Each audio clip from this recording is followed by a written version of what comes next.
Bonjour, permettez-moi tout d'abord de remercier pour l'invitation et l'organisation Madame Laetitia Driguet et son équipe. C'est avec grand intérêt et beaucoup d'espoir que nous apprécions la place que la formation garde dans les débats sur l'OIT et sur les ambitions de cette organisation, selon les orientations qui ont été fournies par la déclaration du centenaire,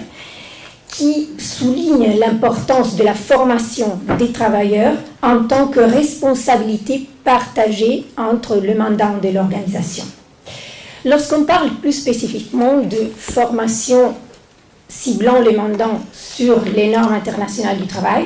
qui sont le ADN de l'Organisation internationale du travail, on ne peut pas oublier de rappeler l'action du Centre international de formation, le bras de formation de l'organisation. Situé à Turin, dans les installations qui ont été construites pour célébrer un autre centenaire, celui de l'Italie, le centre de Turin, comme l'appellent tout simplement les anciens participants et les collègues du siège et du terrain, œuvre depuis 1965. Sa mission consiste à offrir des activités, programmes de formation et d'apprentissage, à l'appui au travail décent, à la justice sociale et au développement durable. Ces activités ciblent les mandats de l'OIT ainsi que des autres acteurs qui sont clés dans le contexte national et international, entre autres les représentants des ONG, les professionnels des médias, les personnels des multinationales, les fonctionnaires des banques et agences de développement. Le portefeuille du centre comporte des cours dans les principaux domaines liés au travail. Un certain nombre de ce cours dont le succès est acquis sont repris d'une façon régulière, tandis que certains d'entre eux sont conçus sur mesure, compte tenu des besoins précis de tel ou tel groupe cible, pays ou région. Depuis quelques années, le centre offre aussi des académies, c'est-à-dire des événements formatifs qui regroupent différents cours dans le domaine de compétences particuliers, comme par exemple les normes internationales du travail, et offre un choix de pistes d'apprentissage individualisées parmi une grande variété d'options thématiques et linguistiques. De plus, depuis une dizaine d'années, le centre offre en collaboration avec l'Université de Turin et l'Institut Polytechnique de Turin un programme qui propose une dizaine de masters dans des disciplines qui sont liées au mandat des principales agences des Nations Unies et destinées à un public international de futurs experts et dirigeants, y inclut les dirigeants syndicaux. L'année dernière, le centre de Turin a organisé, pour vous donner une idée, plus de 400 programmes et projets pour quelques 19 000 participants provenant de 97 pays et territoires non métropolitains. Ces activités ont compris des activités présentielles dans le campus de Turin ou sur le terrain, des formations en ligne, des formations qui combinent composantes présentielles et en ligne, et les programmes post-universitaires de la Turin School of Development. Ils ont couvert 6 domaines de compétences: les normes internationales du travail, la promotion de l'emploi, la protection sociale, le dialogue social, y inclut le renforcement des capacités des syndicats, la gestion du cycle de projets et programmes, les méthodologies de formation et les technologies de l'apprentissage. L'approche de l'apprentissage du centre est basée sur 4 piliers, à savoir la pertinence, la qualité, l'innovation et l'impact. Et la formation fait l'objet d'une évaluation systématique en termes de satisfaction ainsi que d'acquisition de connaissances. Au centre de Turin, la formation syndicale est confiée au programme des activités pour les travailleurs, qui relève du bureau des activités pour les travailleurs du BIT, ACTRAV. Ce programme répond aux besoins de formation dans tous les thèmes pertinents pour le mouvement syndical, y inclut les normes internationales du travail, et son action cible les dirigeants, les hauts responsables et le personnel technique des syndicats. Depuis quelques années, ce programme organise aussi des académies à l'intention de jeunes syndicalistes et futurs cadres syndicaux européens, ainsi que des académies globales qui sont ouvertes aux syndicalistes de partout dans le monde. La formation qui porte sur les normes internationales du travail relève également de la responsabilité d'un autre programme technique du centre, le programme sur les normes internationales du travail, les droits au travail et égalité de genre, qui compte une longue expérience dans la réalisation de 2 programmes de formation qui sont particulièrement pertinents pour les syndicats et que j'ai le plaisir de vous illustrer brièvement. Il s'agit de la formation sur les normes internationales du travail et les procédures normatives à l'intention des mandats de l'OIT et de la formation sur les normes internationales du travail et leur utilisation par les juridictions nationales à l'intention des professionnels du droit. Commençons à jeter un coup d'œil à la première de ces formations, celle sur les normes internationales du travail et les procédures normatives qui ciblent les mandats tripartites. L'ensemble des normes internationales du travail qui ont été développées, on l'a évoqué pendant l'une des présentations précédentes depuis la première conférence internationale du travail en octobre 1919, constituent un système de normes sociales minimales appuyé sur un système de contrôle qui est multidimensionnel et unique au niveau international, qui permet d'aborder tous les types de problèmes que soulève leur application à l'échelon national. L'efficacité et l'impact du système des normes dépendent toutefois de la capacité des mandants de jouer leur rôle dans les procédures en matière d'élaboration de normes et de mise en œuvre de ces normes. Comme l'a souligné à plusieurs reprises la commission d'experts pour l'application des conventions et recommandations, qui a été déjà citée à plusieurs reprises, l'une des principaux organes de l'OIT de contrôle, la contribution des syndicats et des organisations patronales est essentielle pour la commission, parce que la commission puisse évaluer l'application des conventions ratifiées dans la législation et la pratique nationale. Donc, pour assister les mandats dans ce sens, le centre de formation, toujours en collaboration avec le département des normes internationales du travail du siège, qui est le secrétariat des organes de contrôle, dispense des formations sur les procédures des normes et sur le contenu de ces normes depuis les années 90. Ces cours visent à familiariser les participants avec le fonctionnement et le contenu du système de normes, renforçant ainsi la capacité nationale et institutionnelle à suivre les procédures des NIT et à appliquer les NIT au niveau national. À cette fin, les participants sont exposés aux procédures des NIT, donc depuis l'élaboration et l'adoption jusqu'au contrôle de leur application avec le système régulier, avec les procédures spéciales, au contenu des NIT, à l'utilisation d'un outil très important, c'est-à-dire la base de données NormLex, où on trouve plein d'informations sur ces normes et leur application, et aussi à l'utilisation d'une plateforme sur les bonnes pratiques en matière de reporting sur les normes internationales du travail,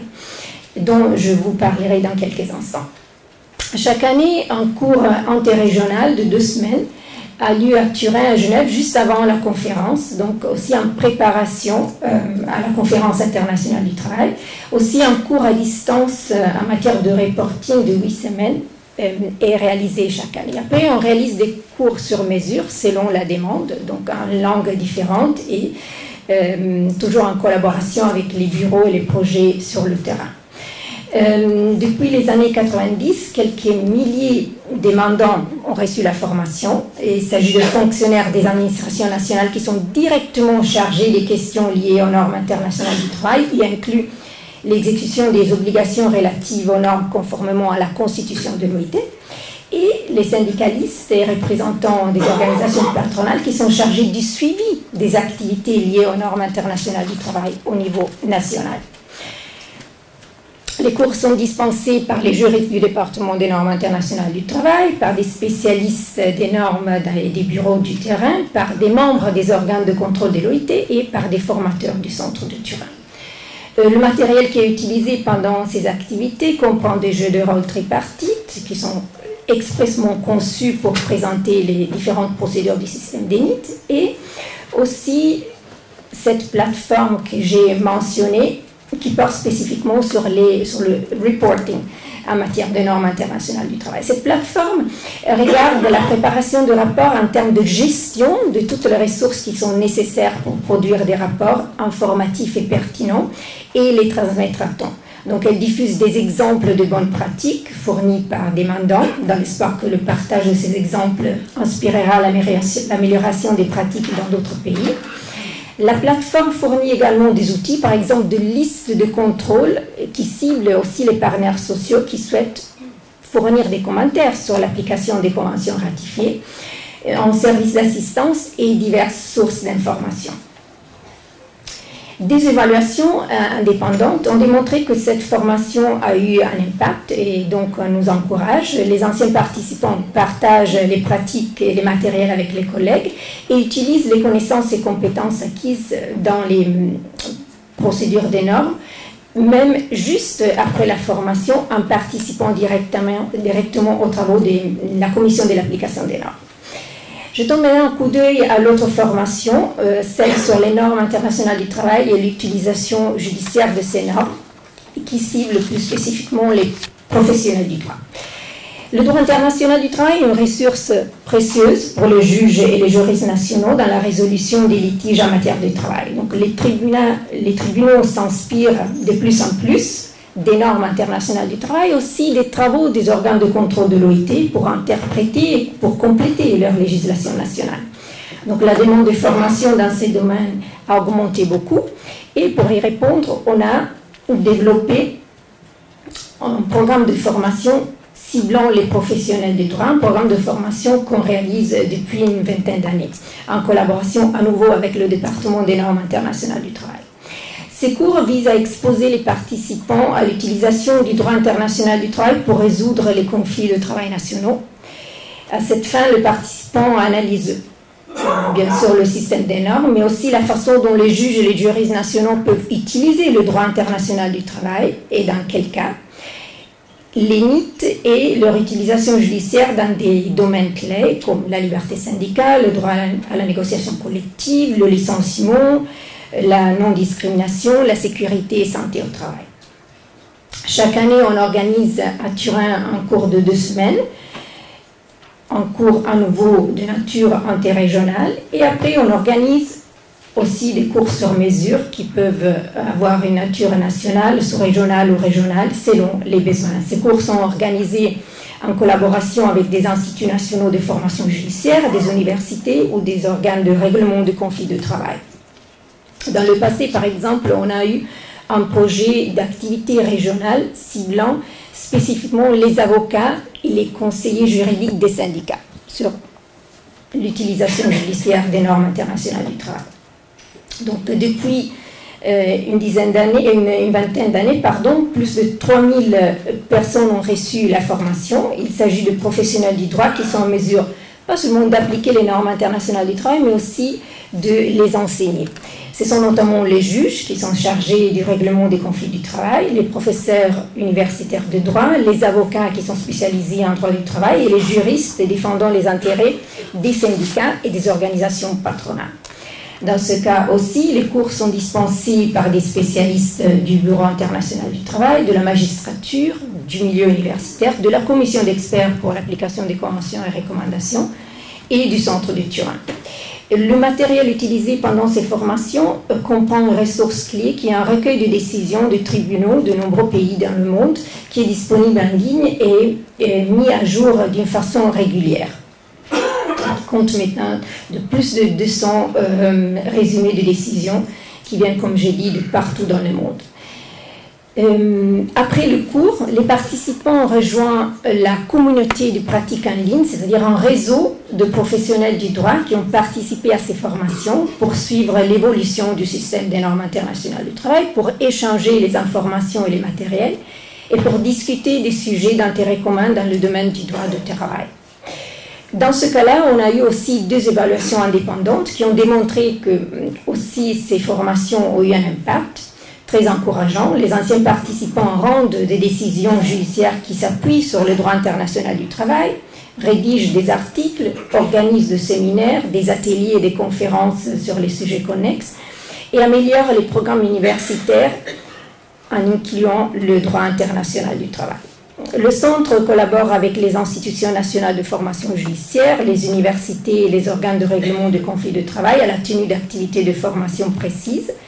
et à la mise en œuvre aussi de projets de long terme. Je cite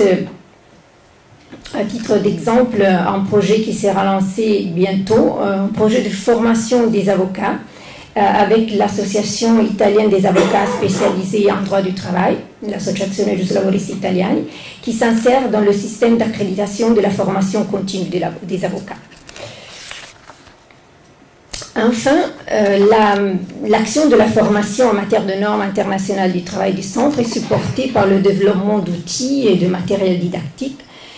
Et donc, dans cette occasion, je tiens à mentionner 2 produits qui ont été développés en collaboration avec le département des normes internationales du travail, qui seront lancés bientôt, d'ici la fin de l'année du centenaire, et seront disponibles en anglais, français et espagnol. Le premier produit est un cours en ligne autoguidé sur les normes internationales du travail, qui est adressé aux mandants, au système des Nations Unies, aux non-spécialistes et au grand public, et qui donne une compréhension de base du système et qui sera disponible sur le campus en ligne du centre qui offre des modules d'apprentissage autoguidé, des communautés de pratique, des webinaires et des produits de diffusion des connaissances. Et le deuxième produit est un guide de pratique établi dans l'ensemble du système de contrôle de l'application des normes internationales du travail et qui cible les mandants. Ce guide a été développé dans le cadre de l'initiative sur les normes, donc l'une des initiatives du centenaire lancée par le directeur général du BIT, et sera disponible sous forme de plateforme en ligne et application pour tablettes et smartphones. Voilà un aperçu de la formation sur les normes internationales du travail et l'intention des syndicats offerte par le centre de Turin. Je vous remercie de votre attention.